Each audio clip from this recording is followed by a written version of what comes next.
دوسری بات جو میں آپ کی خدمت میں کرنا چاہتا ہوں، سرکار سید الشہداء کے لیے یہ لکھا ہوا ہے، بالکل صحیح لکھا ہوا ہے کہ حسین زندہ ہے۔ حسین تو زندہ ہے، وہ تو زندہ ہیں اور قیامت تک زندہ رہیں گے، بٹ واٹ اباؤٹ یو؟ آپ زندہ ہیں کہ نہیں؟ مسئلہ یہ ہے حسین تو زندہ ہے مگر ہم مردہ ہیں۔ سمجھ رہے ہیں بات آپ؟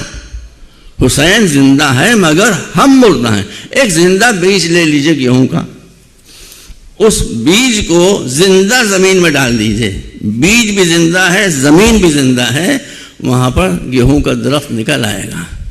لیکن اگر آپ نے زندہ بیج کو مردہ زمین میں ڈال دیا تو ملنے کا کچھ نہیں، وہ بیج بھی تباہ ہو جائے گا۔ زندگی سے فائدہ اٹھانے کے لیے خود بھی زندہ ہونا ضروری ہوتا ہے۔ آپ حسین کی زندگی سے فائدہ اٹھا سکتے ہیں مگر اس کے لیے خود بھی آپ کو زندہ ہونا پڑے گا،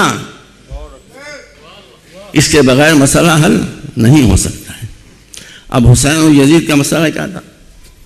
میں تو سنی حضرات سے بہت قریب ہوں، میں خوب جانتا ہوں سنی کیسے ہیں۔ بہت سے سنی ایسے ہیں جو شیعوں سے زیادہ حسین سے محبت کرتے ہیں، واللہ میں قسم کھا کے کہتا ہوں شیعوں سے زیادہ محبت کرتے ہیں۔ ارے بھائی یہاں یزید کا ذکر نہیں کیا گیا، میں کہہ دے رہا ہوں، وہ بھی ایک سنی کی زبانی۔ خواجہ حسن ثانی نظامی، ان سے کسی نے کہا کہ حسین کا قتل تو ابن زیاد اور پسر اسعد اور شمر اور خولی نے کیا تھا، یزید تو بہت دور بیٹھا ہوا تھا، آپ یزید کو برا بھلا کیوں کہتے ہیں؟ اور وہ تو جیسے آدمی تھے۔ اور کہا بھائی مجھے تو آپ کی عقل کتے سے بھی کم دکھائی دیتی ہے۔ یہ خواجہ حسن نظامی نے کہا کہ مجھے تو آپ کی عقل کتے سے بھی، کہا مجھے کتا بنا کرنے کی بات نہیں ہے، ایک بات بتائیے، کہتے فرمائیے، کہنے لگے کہ اگر آپ دور سے کتے پر ڈھیلا ماریں تو کتا ڈھیلے پر بھونکے گا یا آپ پر بھونکے گا؟